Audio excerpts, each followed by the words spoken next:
பகுதி நேர ஆசிரியர் கண்ணன் தற்கொலை செய்து கொண்ட நிலையில் அவரது மகனின் முழு கல்விச் செலவையும் இந்திய ஜனநாயக கட்சி ஏற்கும் என கட்சியின் நிறுவனர் பாரிவேந்தர் அறிவித்துள்ளார்.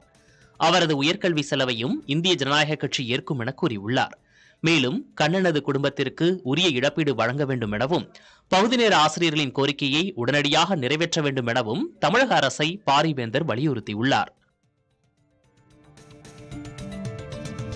மகாராஷ்டிராவில் சுமார் 9 ஆண்டுகளுக்கு பிறகு 29 மாநகராட்சிகளில் உள்ள 2869 இடங்களுக்கு நடைபெற்ற தேர்தலில் ஆளும் பாஜக தலைமையிலான மகாயுதி கூட்டணி 1000க்கும் மேற்பட்ட இடங்களில் முன்னிலை பெற்று வெற்றியை நோக்கி முன்னேறுகிறது. மும்பை மாநகராட்சியில் உள்ள 227 வார்டுகளில் மகாயுதி கூட்டணி 120க்கும் மேற்பட்ட இடங்களில் முன்னிலையில் உள்ளது. உத்தவ் தாக்கரே, ராஜ் தாக்கரே இணைந்த கூட்டணி 70க்கும் மேற்பட்ட இடங்களிலும், காங்கிரஸ் 15க்கும் மேற்பட்ட இடங்களிலும் முன்னிலை பெற்றுள்ளன. தாராவியில் காங்கிரசின் ஆஷா காலே வெற்றி பெற்றார். முல்லுண்ட் மற்றும் தர்டியோவில் பாஜக வேட்பாளர்களும், வார்டு 151ல் ஷிண்டே சிவசேனா வேட்பாளர்களும் வெற்றி பெற்றுள்ளனர். புனே, நவி மும்பை மற்றும் நாசிக் ஆகிய நகரங்களிலும் பாஜக கூட்டணியே பெரும்பான்மையான இடங்களில் முன்னிலை வகித்து எதிர்க்கட்சிகளுக்கு கடும் அதிர்ச்சி அளித்துள்ளது. பாரதிய ஜனதா கட்சியின் புதிய தேசிய தலைவர் அறிவிப்பு வரும் ஜனவரி 20ஆம் தேதி வெளியாகும் என்று அக்கட்சி தலைமை அறிவித்துள்ளது.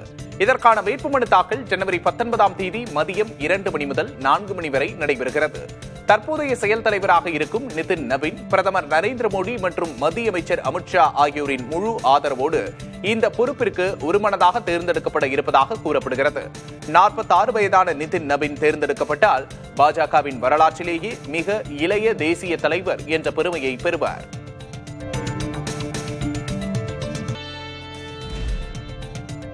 தென்காசி மாவட்டம் புளியங்குடியில் சமத்துவ பொங்கல் விழா கோலாகலமாக நடைபெற்றது. அங்குள்ள உலக மீட்பர் தேவாலயத்தின் முன்பாக நடந்த விளையாட்டுப் போட்டிகளில் பொதுமக்கள் உற்சாகத்தோடு பங்கேற்றனர். குறிப்பாக ஒரு கையில் செங்கலை சுமக்கும் போட்டி மற்றும் கைகளை பயன்படுத்தாமல் தலையிலிருந்து பிஸ்கட்டை வாய்க்கு கொண்டு வரும் போட்டிகள் அனைவரையும் கவர்ந்தன. இவை தவிர கயிறு இழுத்தல், சைக்கிள் பந்தயம் மற்றும் பைக் ரேஸ் போன்றவையும் நடத்தப்பட்டன. குழந்தைகள் முதல் பெரியோர் வரை அனைவரும் இந்த வினோத போட்டிகளில் கலந்து கொண்டு பொங்கல் திருநாளை மகிழ்ச்சியோடு கொண்டாடினர்.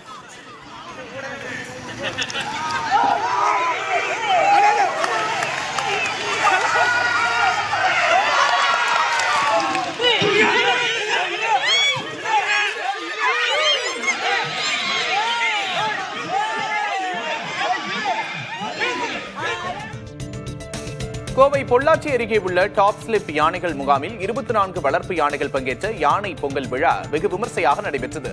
வன பாதுகாப்புக்கு உதவும் யானைகளுக்கு நன்றி செலுத்தும் விதமாக அவற்றுக்கு திலகமிட்டு மாலை அணிவித்து மரியாதை செய்யப்பட்டது.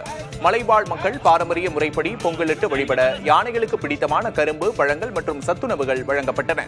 தமிழகத்தின் பல்வேறு பகுதிகளில் இருந்து வந்திருந்த சுற்றுலா பயணிகள் 24 யானைகளை ஒரே இடத்தில் கண்டுகளித்ததோடு இந்த விழா தங்களுக்கு ஒரு புதுமையான அனுபவத்தை தந்ததாக தெரிவித்தனர். இலங்கையில் தைப்பொங்கல் விழா விமர்சையாக கொண்டாடப்பட்டது. அலரி மாளிகையில் நடைபெற்ற பொங்கல் பண்டிகையில் பிரதமர் ஹரிணி அமரசூரிய, அமைச்சர்கள், புத்தமத துறவிகள் உள்ளிட்டோர் கலந்து கொண்டனர். விழாவின் ஒரு பகுதியாக இசை கச்சேரி மற்றும் பாரம்பரிய நடனம் உள்ளிட்ட கலாச்சார நிகழ்வுகள் இடம்பெற்றன.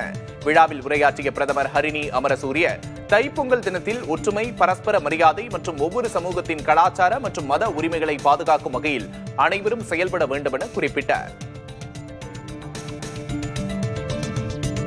இங்கிலாந்து தலைநகர் லண்டனில் உள்ள முருகன் கோவிலில் பொங்கல் பண்டிகை உற்சாகமாக கொண்டாடப்பட்டது. புலம்பெயர்ந்த தமிழர்கள் மற்றும் லண்டன் வாழ் தமிழர்கள் பாரம்பரிய உடையணிந்து கோவில் வளாகத்தில் புத்தரிசியிட்டு பொங்கல் வைத்து வழிபாடு நடத்தினர். விழாவை முன்னிட்டு மூலவர் முருகப்பெருமானுக்கு சிறப்பு அபிஷேகம் மற்றும் அலங்காரம் செய்யப்பட்டு தீபாராதனை நடைபெற்றது. நூற்றுக்கணக்கானோர் தங்கள் குடும்பத்தோடு கலந்து கொண்டு பொங்கல் விழாவை கொண்டாடினர்.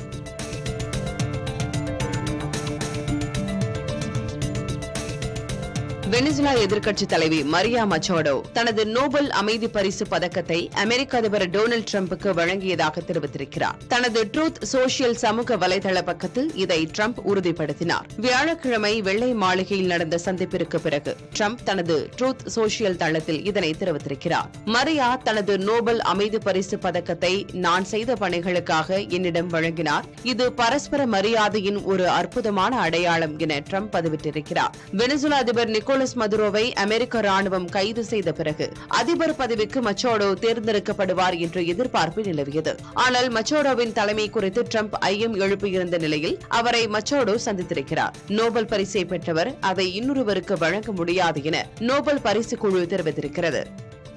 தமிழ்நாடு காங்கிரஸ் தலைவர்களின் வலியுறுத்தல் வரும் தேர்தலில் திமுக கூட்டணியில் புதிய திருப்பத்தை ஏற்படுத்த வாய்ப்புள்ளதாக அரசியல் விமர்சகர்கள் கருதுகிறார்கள்.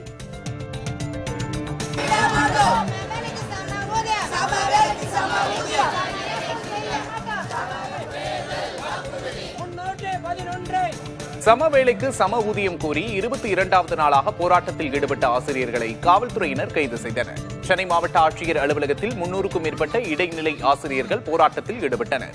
திமுக தேர்தலின் போது கொடுத்த வாக்குறுதி 311 நிறைவேற்ற வேண்டும் என்றும் உடனடியாக அரசாணை வெளியிடப்பட வேண்டும் என்றும் வலியுறுத்தி முழக்கங்களை எழுப்பினர்.